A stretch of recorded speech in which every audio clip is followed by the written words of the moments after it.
Hey everybody, so today I'm just going to be chatting about a couple of things, and these things will be more related to what we actually do in pistol shrimp.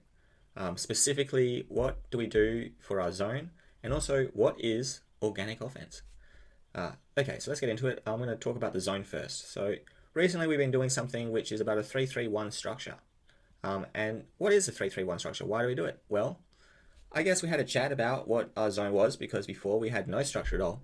And then we realized that a little bit of strategy regarding where we're going to put everybody would be a good idea. So we adjusted and we've been implementing this very, very basic zone structure.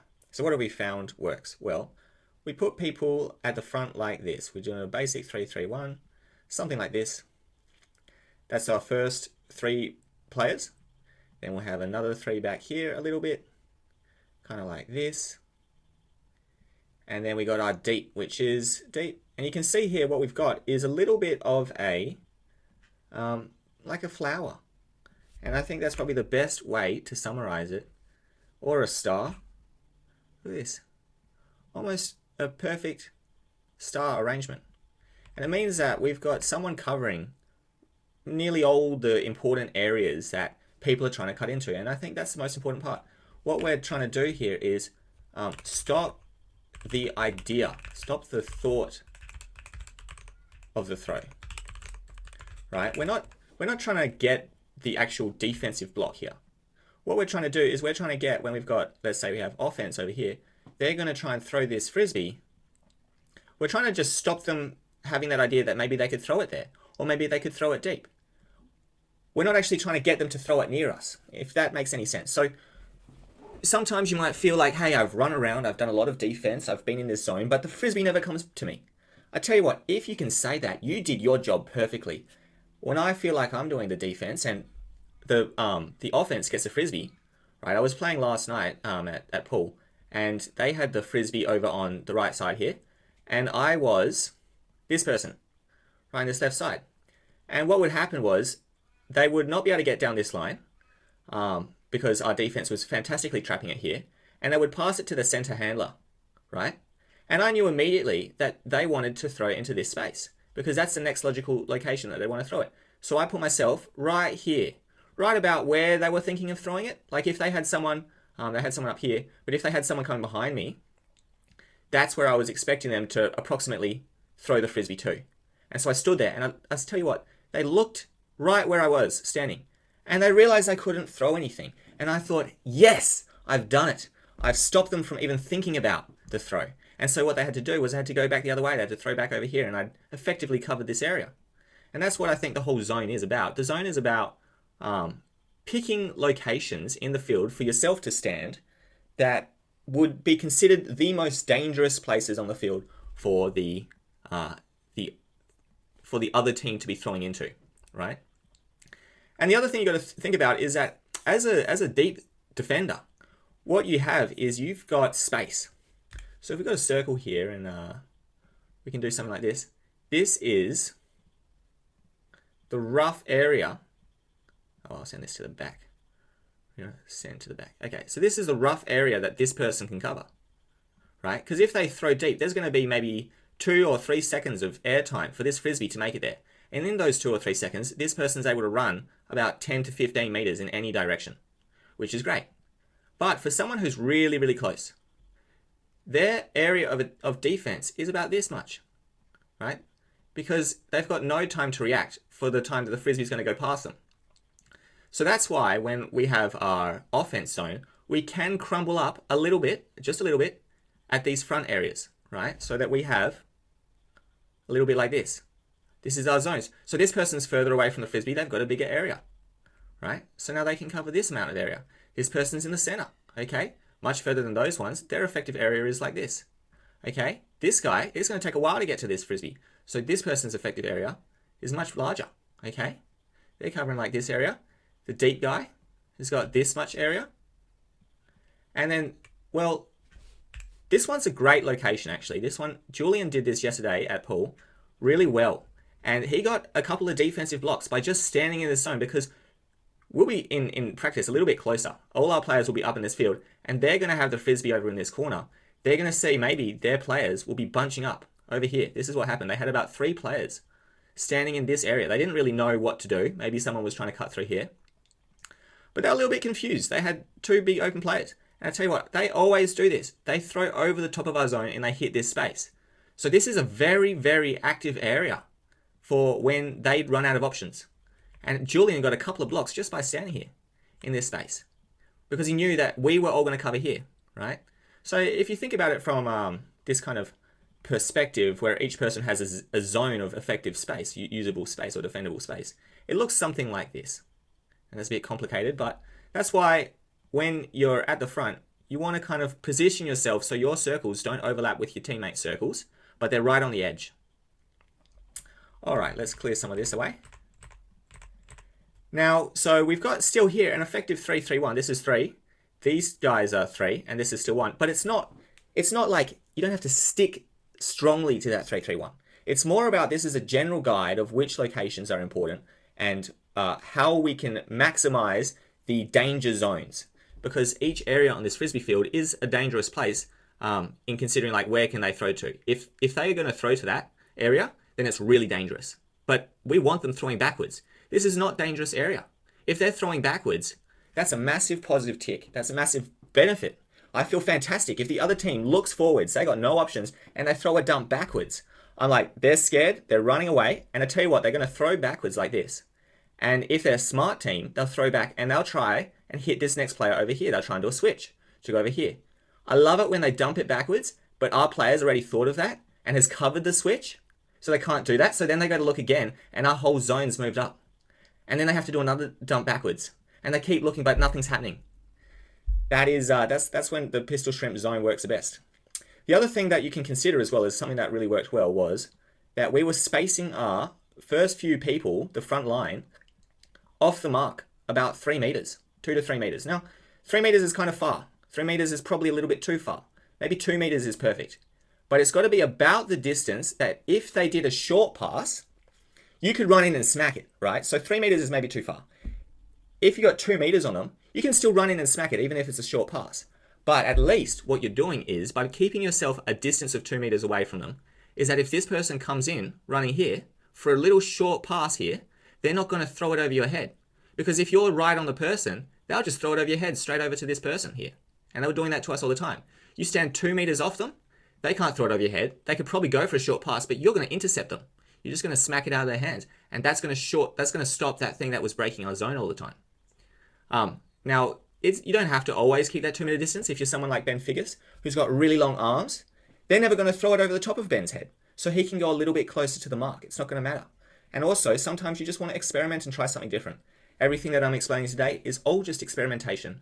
It's not like, don't take it as the rule. It's just some thoughts that I've had. And I think that swapping it up, trying something different, trying anything that you've come up with, your own ideas, that's really great. And I encourage that because that's what we want at Pistol Shrimp. We want to continuously improve and iterate on the zone and the offense that we've been doing. All right, and then the last thing that I'll say about this zone thing is that one thing we were doing on the Monday night is we'd have the Frisbee over here and our player would be off the mark a little bit. We'd have a down the line player and I was standing in the mid-mid, right? And we had a mid-front player, right? But what the mid-front player was doing was they thought, oh, there's a person over here. There's my left front covering the left side. I'm going to come down here. And they stood right there, right? Well, what happened by standing here is that they've just blocked the mid-mid's job, right? Now, whenever the person's throwing through here, he can see that two people are basically sitting on each other. The effective space of each other is really bad. And also, there's a player over here who's effectively unguarded, where this player on the far left has got to make a choice between going to this guy or this guy, okay?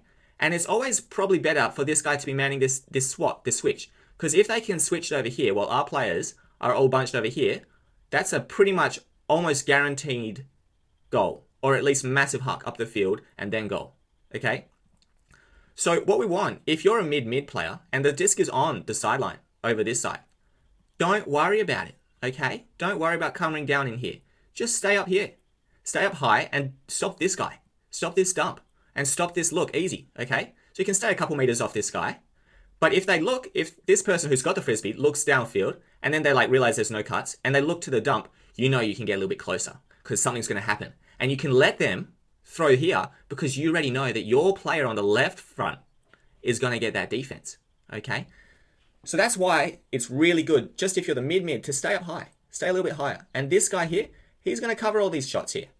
It doesn't matter. Like, if he needs some help, this guy can come in a little bit. But that's already a really, like, where are they going to pass this to? Are they going to pass it here? That is an extremely dangerous throw. You've got 3 players that could all come in and stop a throw like that. And also, it's a short throw. Part of our pistol shrimp offense is we're trying to wait out the other team. We're trying to make them, like, get antsy. We want them to kind of worry about whether they've done 10 short throws. They're getting really antsy. They hate the fact that they have not been able to do a massive huck, especially if they've got a big ego. If there's someone who does massive hucks all the time and you've limited them to 10 short throws, they're going to have to do a huck. It's like ingrained in their body. And that's a guaranteed long shot, instant turnover. We love that. We want that. So it's okay if they do a lot of little short throws. If they do a little short throw here, well, we'll try and stop that, but that's fine. We really just want to stop the long throws and then wait the other team out, because at the start they might get a few really quick points, but eventually they'll get tired, a little bit antsy, and our zone will start kicking in. All right, that's all I had to say about the zone for now. But for organic offense, what is organic offense? Well, I've discussed this in my other videos a little bit, but I haven't really gone into detail. And it is exactly what it sounds like, organic. It just means do whatever you want, okay? What does that mean, Jack? Do whatever you want.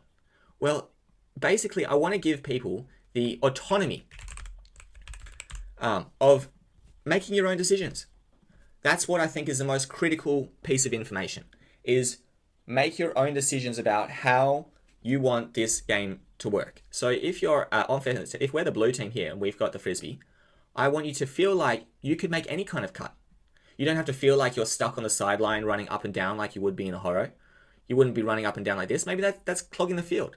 Maybe we just kind of hang around in some areas like this. Maybe, I tell you what, Angela does this really good, is that Angela's always just going straight and just hiding right here. And the other team, they're doing some sort of like random defense. Let's say they're doing like man on man, or maybe they're trying to do a zone or something. Angela has got this fantastic ability of just getting away from a player and just standing here with no one else around her. And there's always a deep throw down to her. And I tell you what, there's no play that I've ever heard, no like vert stack, no horror stack, that would encourage Angela to do that. But she has worked it out. I think also when we play with organic Frisbee, we get a lot of like different kinds of movement. We get kind of movements where, because we're just chilling around, let's say we're chilling around the center here, and this person's got the Frisbee, maybe Jasmine will be chilling back here. She's very good as a dump. Cut right here. You always just do a little pass down here. Jasmine will come here.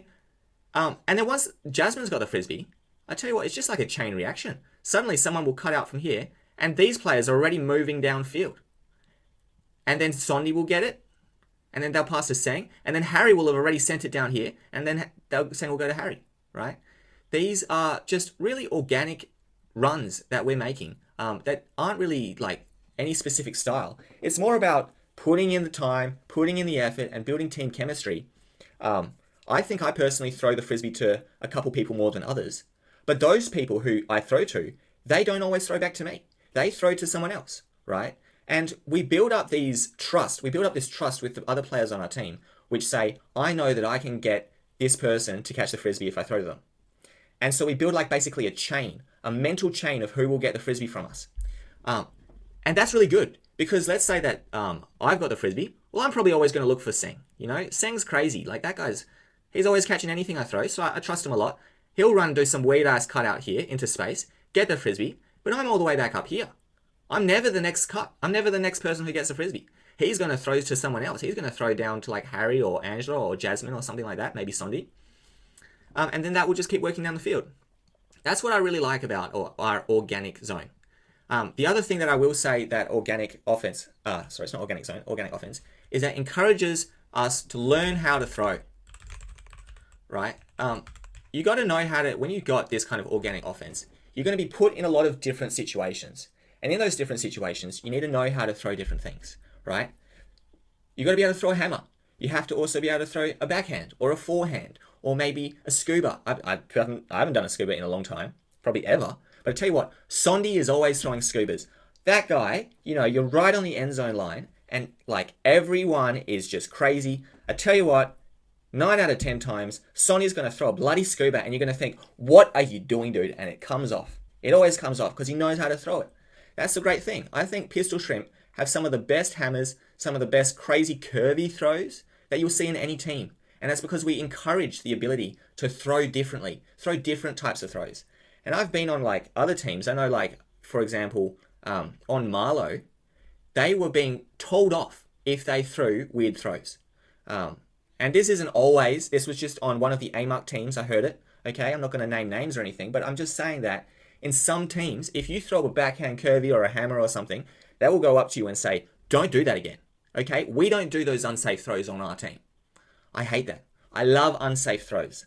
I love unsafe throws because when you throw them enough times, they become safe. Okay, if you throw a hammer 100 times, you're going to be really good at throwing hammers. And so that'll actually become a really effective strategy. And especially, let's say that you've got a zone. Sometimes if there's a cup or a zone or something, and you're trying to work your way through this zone and there's no space, there's no options, maybe you'll have to throw a hammer, right? Let's say someone's back over here. If you throw a flat throw, and this is the defensive setup, let's say you have a player here. If you throw a flat throw, forehand flick, that's through 2 people. You do a backhand one, that's through another 2 people. You never get it to this person. The only way to get to this person is a hammer. Okay? And then if you can hammer, you'll hit them. And then they can go massive open field. That's what I love about organic offense. So in summary, organic is not about specifically doing any specific cut. It's not about doing any specific throw or strategy. It's more about having the idea that you can make choices. And those choices, if you do them enough times, will start to develop some chemistry with your other team members. And you'll end up winning a lot of games. And, you know, Pistol Shrimp are Wednesday nights, we're developing a lot. And I like that. I like to see our teams developing a lot. On Monday nights, we're killing it. Let's look at this. Let's look at this. Marlow Street. So go to marlowstreet.com if you want to see any of the scores. It's just loading right now. On Monday nights, we've been playing really well this recent season. Come up to the ladder here. Pistol Shrimp right here. Look at this. Pistol Shrimp, 20 points, 5 wins. Our ratio is 2.21, which means that we've scored, for every point that they've been scored on us, we've scored 2.21 scores against the other team. That's 64-4. Now, when it comes to Pistol Shrimp Marlow League, we haven't had a single offense strategy this whole season. Not one.